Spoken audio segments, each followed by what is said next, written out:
est fait du nom de Jésus-Christ dans la prière. Et si tu priais depuis des années en utilisant le nom de Jésus, mais sans jamais activer l'autorité que ce nom porte, combien de nuits as-tu passé à parler à Dieu sans sentir que le ciel bougeait? Aujourd'hui, je te montre pourquoi le nom de Jésus-Christ n'est pas un mot qu'on ajoute à la fin, mais une porte d'accès légale dans le monde spirituel. Reste 25 minutes. À la fin, tu sauras prier avec une assurance que le doute ne peut plus éteindre. Le nom de Jésus-Christ dans la prière, c'est ton droit d'agir sous l'autorité du Fils devant le Père. Ce n'est pas une incantation. Ce n'est pas un laissez-passer automatique. C'est une position. Et cette position change la façon dont tu abordes ton boulot, tes relations, ton anxiété à 3 heures du matin, ton identité quand tout le monde te compare. On va bâtir ça en 3 phases. Phase 1, la base. On va poser ce que signifie réellement prier au nom de Jésus. Sans ça, tu construis sur du sable. Phase 2, la structure. 2 principes concrets qui rendent ta prière solide et efficace cette semaine. Phase 3, la finition. Ce qui se produit dans ta tête, ton cœur, tes décisions quand tu commences à prier avec cette conscience. La plupart des croyants traitent le nom de Jésus comme une signature automatique. Tu écris la lettre, tu mets « Au nom de Jésus, Amen » et tu espères que la poste céleste va livrer. Mais dans la culture biblique, un nom porte l'autorité, le caractère, la mission de la personne. Quand un ambassadeur parle au nom du président, il ne parle pas de lui. Il porte la voix de celui qui l'envoie.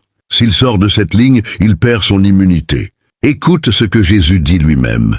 Jean 14, 34, BDS.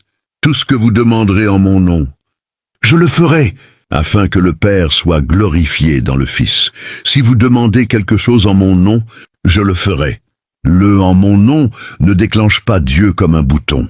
Il t'aligne sur la volonté du Fils. C'est une condition, pas une formule. Tu ne peux pas demander quelque chose qui contredit le caractère de Christ et t'attendre à ce qu'il appose sa signature dessus. Je pense à David, 30 ans, chef de projet. Il priait chaque matin pour réussir un contrat. Seigneur, bénis ce marché au nom de Jésus. Mais dans les faits, il cachait des coûts aux clients. Il voulait que Dieu bénisse une tricherie. Rien ne bougeait. Il s'est senti abandonné. Le jour où il a arrêté de mentir et a dit « Seigneur, si ce contrat doit passer, qu'il passe dans l'honnêteté. Sinon, ferme la porte. » Les choses ont changé. Pas parce que Dieu a changé d'avis. Parce que David a arrêté de prier contre la nature de Christ. Il y a aussi le cas de Nadia, 26 ans, infirmière. Elle priait pour avoir la paix dans son service. Seigneur, calme l'ambiance au nom de Jésus. Mais elle alimentait les ragots dans la salle de pause. Elle voulait que Dieu change les autres pendant qu'elle restait la même. Quand elle a commencé à confesser ça et à demander « Seigneur, change mon cœur d'abord, aligne mes paroles sur toi », l'atmosphère a commencé à changer autour d'elle. Pas parce que Dieu a magiquement calmé ses collègues, parce que Nadia a cessé de prier contre l'évangile qu'elle professait. C'est là que beaucoup bloquent. On veut que Dieu bénisse nos plans. Dieu veut qu'on aligne nos plans sur les siens. Et il met le poids du nom de Jésus derrière ça. Alors pose-toi la question maintenant sans tricher. Quand tu dis « au nom de Jésus », est-ce que tu demandes à Dieu de valider ton agenda? Ou est-ce que tu te places sous l'agenda du Fils? Parce que tant que tu n'as pas réglé ça à la base, ta prière sera instable. Elle tiendra le temps d'une émotion, puis elle s'effondrera quand la pression monte. Maintenant, comment on bâtit une prière qui tient debout sous l'autorité de ce nom? Dieu ne te laisse pas deviner. Il te donne une ossature en 2 éléments. Pas 10, 2. Premier élément, prier depuis l'identité, pas pour la gagner. Tu ne peux pas utiliser l'autorité d'un nom si tu doutes de ta place dans la maison. 1 Jean 5, 14, 15, Louis II, 1910. Nous avons auprès de lui cette assurance que si nous demandons quelque chose selon sa volonté, il nous écoute. Et si nous savons qu'il nous écoute, quelque chose que nous demandions, nous savons que nous possédons la chose que nous lui avons demandée. L'assurance vient avant la réponse. Pourquoi? Parce que tu pries comme un fils qui parle à son père, pas comme un étranger qui mendie à la porte. Les choses concrètes pour les 7 prochains jours que tu dois certainement faire. Chaque matin, avant de présenter une demande, prends 90 secondes. Ouvre Éphésiens 1, 4, 6 et dis-le à voix haute. Il m'a choisi en Christ avant la fondation du monde, pour que je sois saint et irréprochable devant lui. Il m'a prédestiné à être adopté par Jésus-Christ. Tu changes de posture. Tu ne quémandes plus. Tu t'adresses à ton Père. Et quand ta posture change, ton langage change. Tu passes de « si tu veux bien » à « Père, voici ce qui me pèse, éclaire-moi ». C'est comme vérifier les plans avant de monter un mur. Si l'identité est floue, tout ce que tu construis dessus penche. Prends l'exemple de Marc au travail. Avant, il entrait dans les réunions en mode survie. Si je ne brille pas, je suis fini. Depuis qu'il commence sa journée en se rappelant qu'il est adopté par Dieu, son attitude change. Il parle moins pour se prouver. Il écoute plus. Il propose avec calme. Et bizarrement, on l'écoute davantage. Ce n'est pas la technique, c'est la position. Deuxième élément, prier dans l'alignement, pas dans l'insistance aveugle. On pense que Dieu cède à force de répétition. Non, il répond à l'alignement. Romans 8:26-27 BDS. L'Esprit lui-même intercède pour nous par des soupirs que les mots ne peuvent exprimer. Et Dieu, qui sonde les cœurs, sait ce que l'Esprit veut dire, car c'est en accord avec sa volonté que l'Esprit intercède pour ceux qui appartiennent à Dieu. Tu vois la logique? L'Esprit aligne ta prière sur la volonté du Père. Ton travail n'est pas de forcer, c'est de rester branché. La chose que tu ne peux jamais oublier. Ajoute une phrase à chaque prière cette semaine. Seigneur, si ce n'est pas ta volonté, redirige mon désir. Ça fait mal sur le moment, mais ça t'évite de construire une maison sur un terrain instable. C'est comme demander à l'architecte. Si cette cloison affaiblit la structure, dis-le-moi avant que je coule le béton.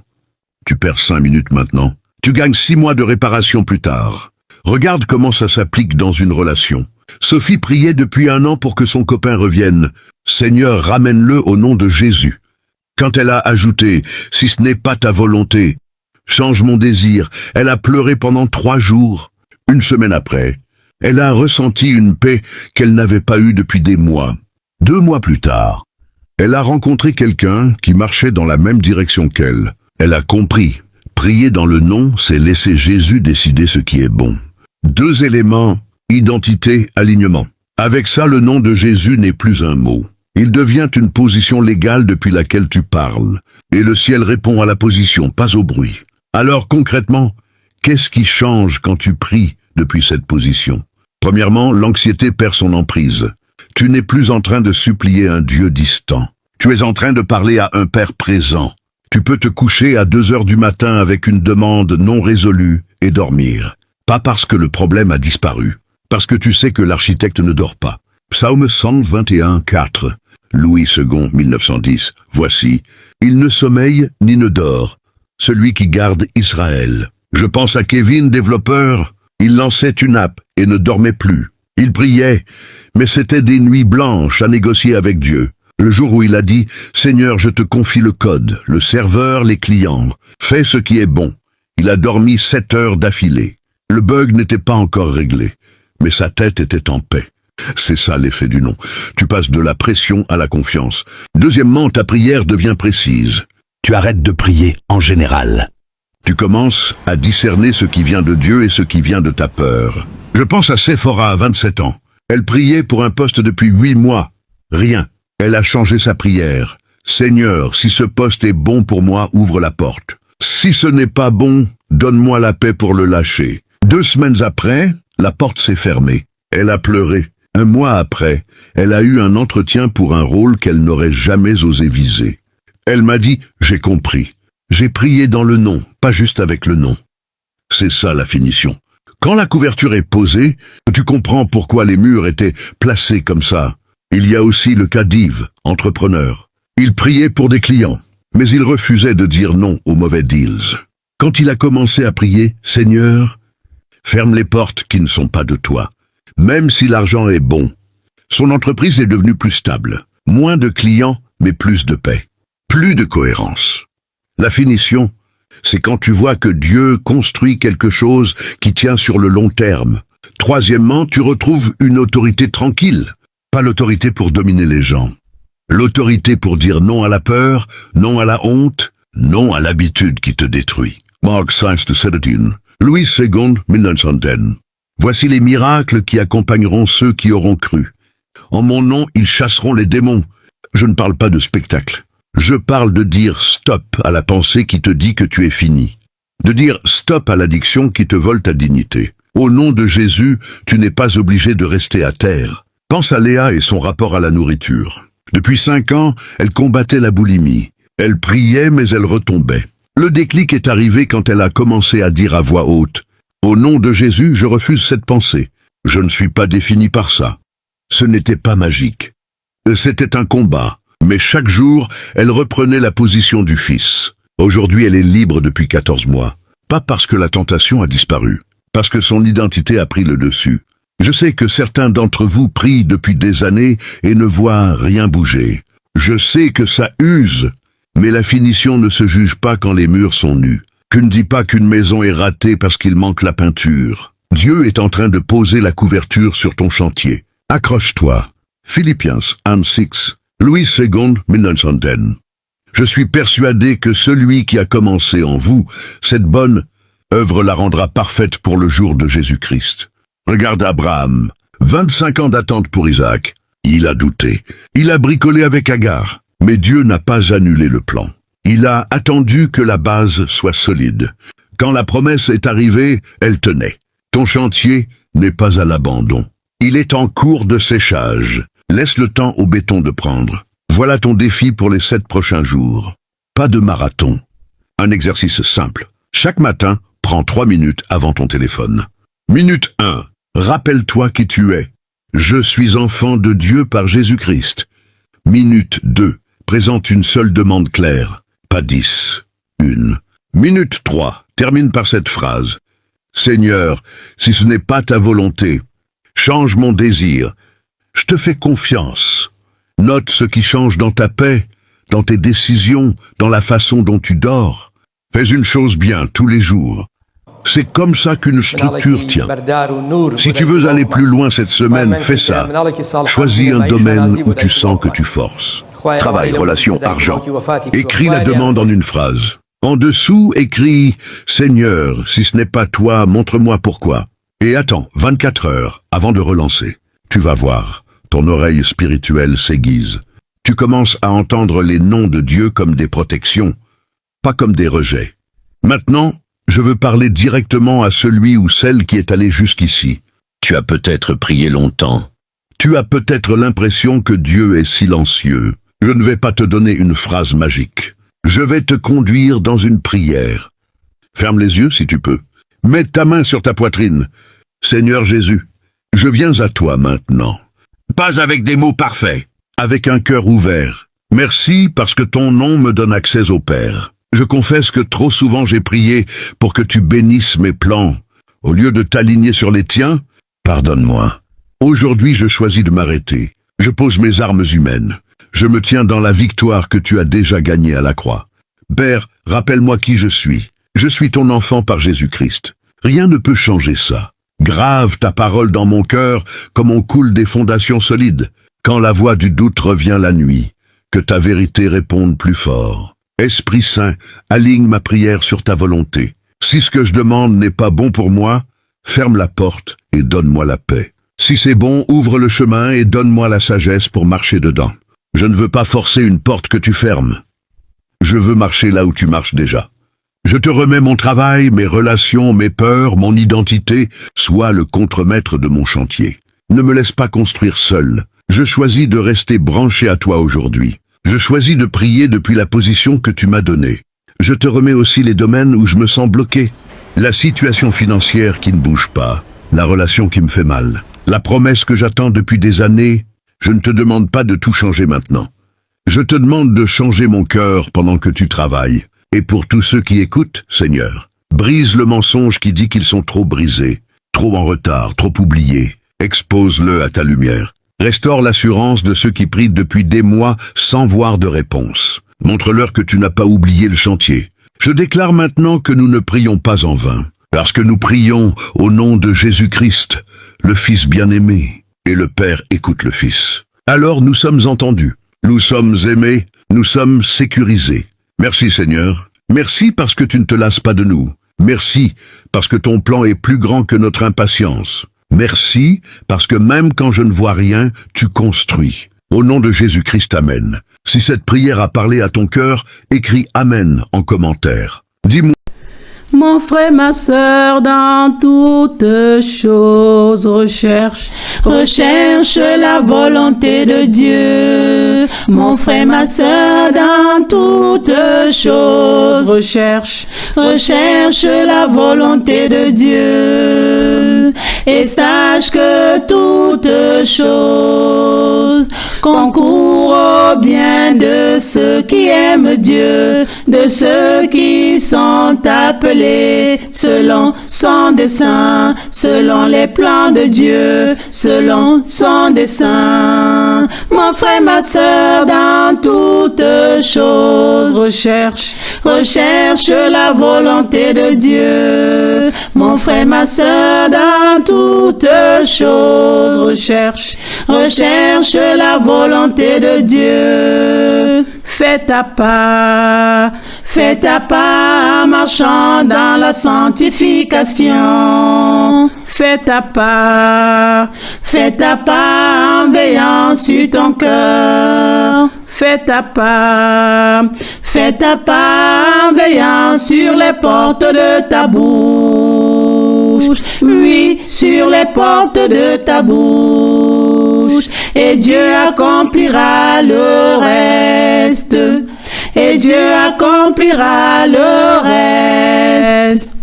Car il est bon et fidèle. Fais ta part.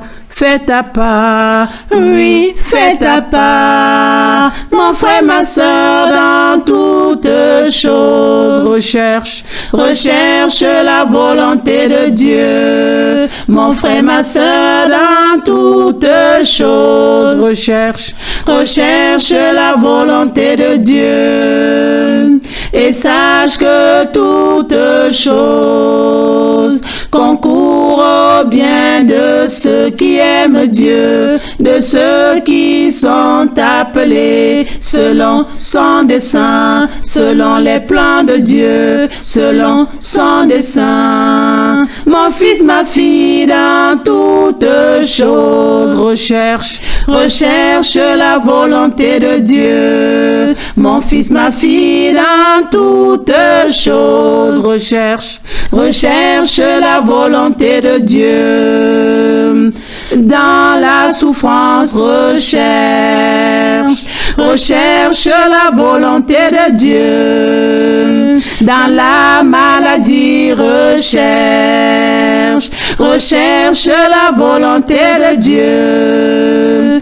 Dans la misère, recherche la volonté de Dieu. Dans les tribulations,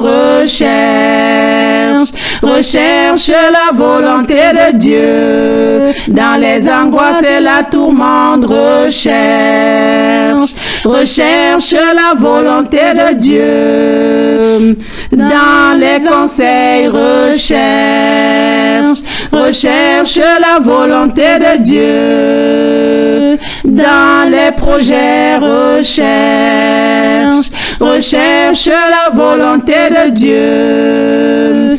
Dans les épreuves, recherche la volonté de Dieu. Dans toutes les situations, recherche la volonté de Dieu. En tout temps, recherche la volonté de Dieu. En tout temps, recherche la volonté de Dieu. Dans toutes choses,